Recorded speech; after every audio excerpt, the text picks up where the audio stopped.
बघा फ्रेंड्स, याच्या पहिले मी तुम्हाला जे शिकवलं होतं ते वास्तविकचा नियम. आज आपल्याला काय शिकायचं आहे की वैयक्तिक नियम झाला, वास्तविक नियम झाला. आता आपण शिकणार आहे नामधारी. नामधारी म्हणजे खात्याचे जे 3 प्रकार आहेत. तसं पाहिलं तर वास्तविकता मुख्यतः 2 प्रकार आहे. एक आहे वैयक्तिक खाते आणि एक आहे अवैयक्तिक खाते. तर आपण वैयक्तिक शिकलो, आता अवैयक्तिक आहे आणि अवैयक्तिकमध्ये आहे वास्तविक खाते आणि एक नामधारी खाते.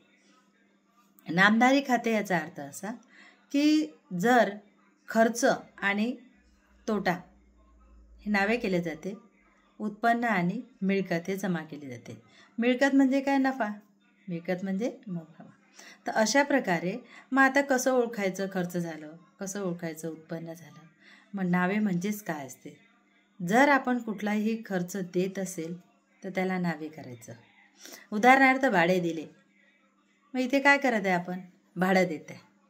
मग इथे थोडंसं विचार करा. भाडं जर देत असेल तर तुमच्याकडनं खर्च झाला आणि मग लावायचं की खर्च नावेला असते. अशा प्रकारे जेवढे पण खर्च कराल ते सगळे खर्च नामधारीमध्ये मोडतात आणि जेवढे उत्पन्न असते ते पण नामधारीमध्ये. आता खर्चाचे कोणकोणचे पॉईंट्स आहेत? तर नंबर 1 आहे भाडे दिले, कमिशन दिले, वेतन दिलं, पगार दिलं, मजुरी दिलं, जाहिरात दिली, दलाली दिली, असे इत्यादी प्रकारचे जे खर्च आहेत ते सगळे खर्च दिले. मजुरी दिली, वेतन दिलं, पगार दिलं, हे सगळे खर्च आहे. मग हे खर्च काय असतात? खर्च करायचे नावेला. मग आता कसं करायचं? खर्च नावेला करायचं. आता समजा तुमचं जर घर असेल आणि तुम्ही ते भाड्याने दिलं असेल तर त्याच्यापासून तुम्हाला भाडं मिळते.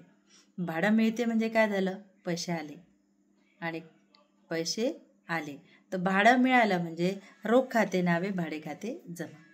पण ह्या ठिकाणी जर भाडं दिलं म्हणजे तर तुमच्याकडनं पैसे गेले. तर जर पैसे गेले असेल तर कशासाठी गेले? तर भाडे. तर भाडे खाते नावे, रोख खाते जमा. याला म्हणतात नामधारी नियम. तर विद्यार्थी मित्रांनो, जर तुम्हाला हा व्हिडिओ आवडला असेल तर नक्की लाईक आणि शेअर जरूर करा, म्हणजे जेणेकरून मी तुम्हाला याच्यापुढे तुमच्यासाठी अजून चांगले व्हिडिओ अपलोड करू शकते.